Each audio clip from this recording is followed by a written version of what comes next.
விஜய் வந்து பாஜகவுக்காக பேசுறாரு. இது தமிழ்நாடு சட்டசபைக்கான ஒரு தேர்தல். இதை ஏன் வந்து தமிழ்நாட்டுக்கும் டெல்லிக்குமான ஒரு எலெக்ஷன் சொல்றீங்க அப்படின்னு நான் கேட்டிருந்தேன்.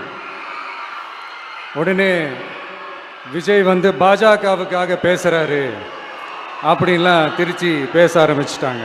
அப்புறம் ரெகுலராக ஒன்று பண்ணுவாங்கல்ல, நம்மளுடைய சிறுபான்மை சகோதரர்களை பயமுறுத்தி பயமுறுத்தி ஒரு ஒரு ஏமாத்து வேலை ஒன்று செய்வாங்கல்ல, அது இனிமே அவங்களால தொடர்ந்து செய்ய முடியாதுன்னு அவங்களுக்கு தெரிஞ்சு போச்சு. அதனால தான் நான் என்ன பேசினாலும் அதை திருச்சி பேசுறது, அந்த தில்லு முள்ளு வேலைகள்லாம் அவங்க செய்ய ஆரம்பிச்சிட்டாங்க.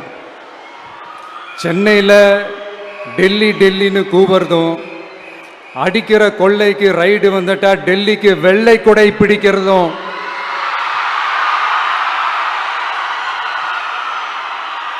இதெல்லாம் யாருன்னு உங்களுக்கே நல்லா தெரியும்.